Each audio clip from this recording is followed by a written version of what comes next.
वाक्य संपल्या संपल्या हिंदीतून सुरू झाले। मिसिंग लिंक के बारे में अगर कोई राजनीति करे, कोणासाठी हिंदी बोललात? समोरचे आमदार एक सेकंद शांतपणे विचार करा। जर आज तुम्ही तुमच्या हक्कासाठी, तुमच्या मुलांच्या भविष्यासाठी किंवा रस्त्यावरच्या खड्ड्यांसाठी सरकारला प्रश्न विचारला तर तुम्ही देशद्रोही ठरता का?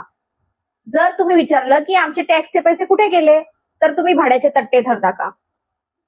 गेल्या काही दिवसात महाराष्ट्राच्या राजकारणात एक असं वादळ आलंय ज्याने लोकशाहीच्या मूळ संकल्पनेलाच हादरवून सोडलंय। महाराष्ट्राचे गृहमंत्री आणि मुख्यमंत्री देवेंद्र फडणवीस जाहीर सभेत म्हणतात की ज्यांना कुत्र विचारत नाही ते सोशल मीडियावर येऊन मुख्यमंत्र्यांना शिव्या देतात, पैसे घेऊन बोलतात।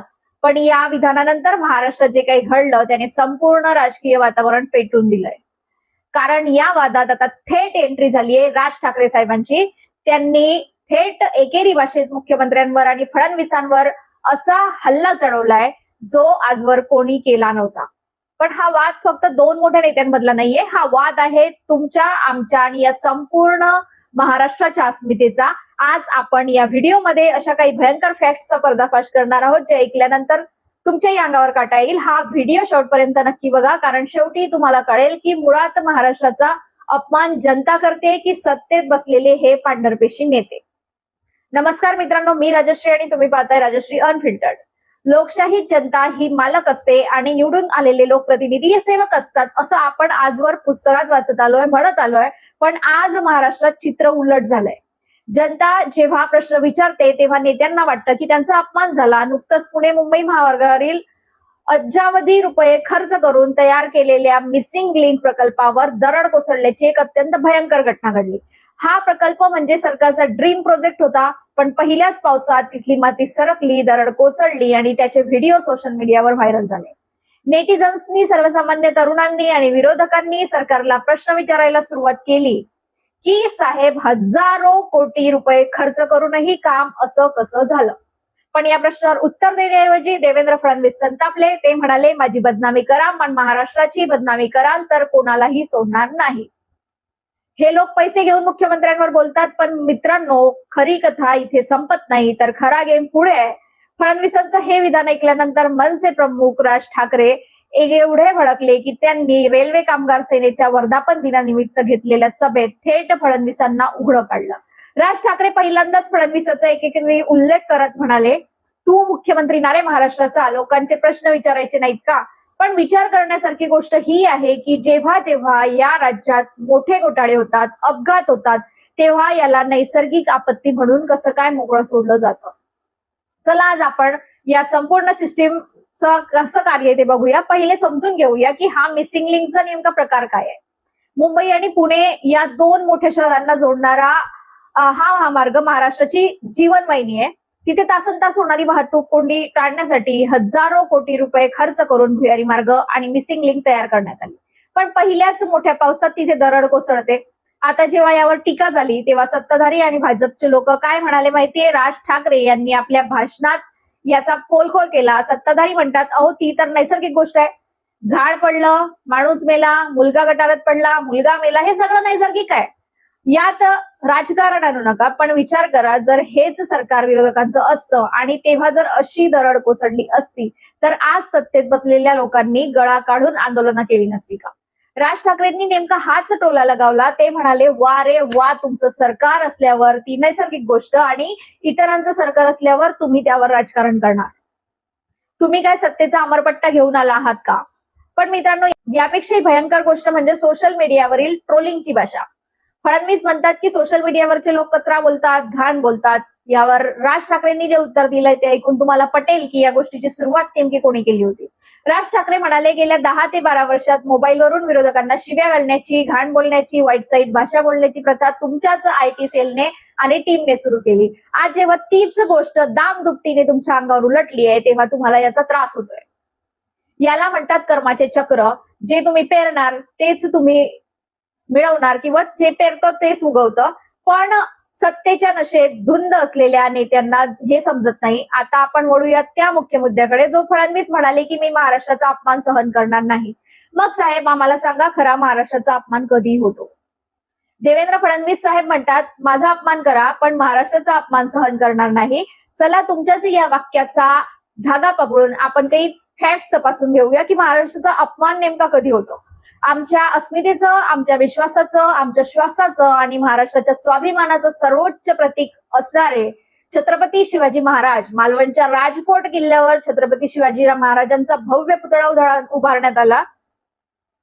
पण काय झालं, अवघ्या 8 महिन्यात तो पुतळा वाऱ्याने कोसळला. साहेब, ज्या महाराजांनी बांधलेला जलदुर्ग आणि किल्ले गेली 450 वर्ष अरबी समुद्राच्या लाटा झेलत ताठकण्याने उभे आहेत, त्यांचा पुतळा फक्त 8 महिन्यात भ्रष्टाचाराच्या वाळवीमुळे कोसळतो. सांगा, तो महाराष्ट्राचा अपमान नव्हता का?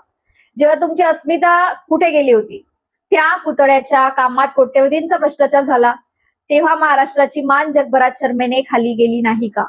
या राज्याचा गणा असलेले शेतकरी आज महाराष्ट्रातल्या शेतकऱ्याला स्वतःच्या घामाच्या पिकाला कवडी मोलाचा भाव मिळत नाहीये. सोयाबीन, कापूस, कांदा उत्पादक शेतकरी रस्त्यावर रडतोय. जेव्हा कर्जबाजारी होऊन मुलाबाळांच्या लग्नाचं आणि शिक्षणाचं काय करायचं या विवंचनेत रोजबाजा मराठी शेतकरी आत्महत्या करतो. सांगा साहेब, तो महाराष्ट्राचा अपमान नाही का?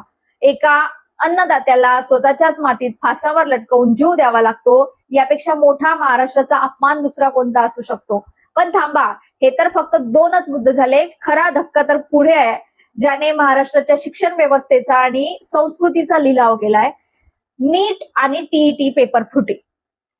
देशातल्या लाखो गरीब मध्यमवर्गीय विद्यार्थ्यांच्या डोळ्यातील स्वप्न म्हणजे नीट परीक्षा. दिवस रात्र अभ्यास करून आई वडिलांनी पोटाला चिमटा काढून क्लासची फी भरलेली असते आणि जेव्हा या संपूर्ण देशाचा थरकाप उडवणाऱ्या नीट पेपर फुटीचा आणि घोटाळ्याचा मास्टर माइंड थेट आपल्या महाराष्ट्रातून निघतो, तेव्हा या महाराष्ट्राची इब्रत जात नाही का? शिक्षकांची भरती करणाऱ्या टीईटीचा पेपर महाराष्ट्रात सर्रास फुटतो. गुणवत्तेचा बाजार मांडला जातो. पैशाच्या बळावर अयोग्य लोक शिक्षक बनतात आणि हुशार मुलं बेरोजगार म्हणून फिरतात. सांगा, हा महाराष्ट्राचा इथल्या तरुण पिढीचा अपमान नाही का? खरात प्रकरण आणि नेत्यांची लाचारी बघा की महाराष्ट्राची संस्कृती ही संतांची आणि विचारांची संस्कृती आहे. पण जेव्हा महिलांचे अत्यंत अश्लील व्हिडिओ बनवणारा रवींद्र खरात सारखा विकृत माणूस समोर येतो आणि धक्कादायक गोष्ट म्हणजे अशा विकृताला भेटायला, त्याला पाठीशी घालायला जेव्हा सत्ताधारी पक्षाचे बडे बडे नेते जातात, त्याच्यासोबत फोटो काढतात, तेव्हा महाराष्ट्राच्या संस्कृतीचा, इथल्या माता भगिनींचा अपमान होत नाही का? कालचीच गोष्ट बघा, कल्याण डोंबिवलीची जी घटना आहे, तिथे सत्ताधाऱ्यांची गुंडगिरी कुठल्या थराला गेली आहे याचं हे ताजं उदाहरण म्हणजे काल कल्याण डोंबिवलीमध्ये घडलेली घटना. तिथल्या एका शासकीय रुग्णालयामध्ये घुसून थेट नगरसेवक रमेश म्हात्रेने एका कर्तव्यदक्ष महिला डॉक्टरला मारहाण केली आणि अत्यंत अश्लील शिवीगाळ केली. विचार करा, ज्या डॉक्टरांना आपण देव माणूस मानतो, त्यातही ती एक महिला डॉक्टर आहे. तिच्यावर सत्ताधारी पक्षाचा आमदार भर दिवसा हात उचलतो, गुंडगिरी करतो. साहेब, हा महाराष्ट्राचा अपमान नाही का? या आमदारावर तुम्ही नक्की काय कारवाई केली? आता येऊया फडणवीस साहेबांच्या सर्वात आवडत्या आरोपावर. ते म्हणाले की सोशल मीडियावर बोलणारे लोक पैसे घेऊन मुख्यमंत्र्यांवर टीका करतात, ते भाड्याचे तट्टे आहेत. फडणवीस साहेब, जरा जनतेला हे पण सांगा ना की खरे पैसे कुठे फिरतात? स्वतःच्या राजकीय स्वार्थासाठी, सत्तेच्या हव्यासासाठी जेव्हा रात्रीच्या वेळी आमदारांची 50-50 खोकी घेऊन थेट पक्षाचे पक्ष फोडले जातात, तेव्हा तिथे कोणते पैसे फिरतात साहेब? जेव्हा महाराष्ट्राच्या जनतेने दिलेल्या कौलाचा, लोकशाहीचा लिलाव करून ठोक्यांच्या जोरांवर सरकार बदलली जातात, तो महाराष्ट्राचा पवित्र लोकशाहीचा अपमान नव्हता का? तुम्ही म्हणतायत ना की सोशल मीडियावाले पैसे घेऊन बोलतात. साहेब, जनता वेडी नाहीये. आज तुमची मुख्य प्रवाहातली कोट्यवधी रुपयांची टीव्ही मीडिया, ज्यांना लोक गोदी मीडिया म्हणतात, ती तुमच्या जाहिरातींचे करोडो रुपये खाऊन लाचार झालीये. ते जनतेचे प्रश्न, शेतकऱ्यांच्या आत्महत्या, पेपर फुटी दाखवायला तयार नाहीत. ते फक्त तुमच्या सत्तेचे उखाणे गाण्यात व्यस्त आहेत. अशा वेळी हाच सोशल मीडिया, हा सर्वसामान्य तरुण स्वतःच्या खिशाला चाट लावून रात्रीचा दिवस करून कुठलेही पैसे न घेता जनतेचा खरा आवाज बनतोय. जेव्हा सिस्टम अपयशी ठरते, तेव्हा सोशल मीडिया हाच सर्वसामान्यांचे न्यायालय बनतो. जनतेचा हा संताप पैशाने विकत घेता येत नाही साहेब. ही गोष्ट आधी डोक्यात फिट करून घ्या. राज ठाकरे यांनी आपल्या भाषणात फडणवीस सरकारला एक अतिशय कडक आणि सनसनीत चपराक लगावली. ते म्हणाले, केंद्राच्या कोणत्याही गोष्टीबद्दल किंवा तुमच्या चुकीच्या धोरणांबद्दल जर लोकांनी आवाज उठवला तर तुम्ही थेट त्यांना देशद्रोही ठरवता. ही केंद्राची लागलेली वाईट सवय आता महाराष्ट्रात आणू नका. लक्षात ठेवा, तुम्ही राजे नाही, तुम्ही जनतेचे नोकर आहात. जनता जनार्दन हीच या लोकशाहीची खरी मालक आहे. सरकार येतील आणि जातील. आज तुमची सत्ता आहे, उद्या ती नसेल. खुर्च्या कधीच कायमस्वरूपी नसतात, पण अन्यायाविरोधात, भ्रष्टाचाराविरोधात आणि तुमच्या हुकुमशाही वृत्तीविरोधात ताटकण्याने प्रश्न विचारणारा हा मराठी माणूस आणि त्याचा सोशल मीडिया कायम जिवंत राहील. महाराष्ट्राचा अपमान सोशल मीडियावरील तरुण करत नाहीयेत, तर महाराष्ट्राचा अपमान तेव्हा होतो जेव्हा शिवरायांचा पुतळा पडतो, तेव्हा होतो जेव्हा डॉक्टर सुरक्षित नसतात, तेव्हा होतो जेव्हा पेपर फुटतात आणि तेव्हा होतो जेव्हा खोक्यांचं राजकारण होतं. मित्रांनो, फडणवीस साहेबांच्या या भाड्याचे तट्टे आणि कुत्रे विचारत नाही या विधानावर तुमचं काय मत आहे? राज ठाकरे यांनी फडणवीसांना जो आरसा दाखवलाय तो योग्य आहे का? लोकशाहीत नेत्यांना जाब विचारणं हा महाराष्ट्राचा अपमान आहे की जनतेचा हक्क? तुमचे जे काही मत असेल ते मला खाली कमेंट बॉक्समध्ये निर्भीडपणे कमेंट करून सांगा. तुमची मतं वाचायला मला नक्की आवडेल. जर तुम्हाला हा व्हिडिओ माहितीपूर्ण आणि चांगला वाटला असेल तर या व्हिडिओला आत्ताच लाईक करा. आणि हो, अशाच प्रकारचे व्हिडिओज महाराष्ट्राच्या कानाकोपऱ्यात प्रत्येक मराठी माणसापर्यंत पोहोचवण्यासाठी हा व्हिडिओ जास्तीत जास्त शेअर करा. भेटूया पुढच्या अशाच एका झणझणीत आणि फॅक्ट्सवर आधारित व्हिडिओमध्ये. तोपर्यंत सावधान राहा, सुरक्षित राहा. जय हिंद, जय महाराष्ट्र. धन्यवाद.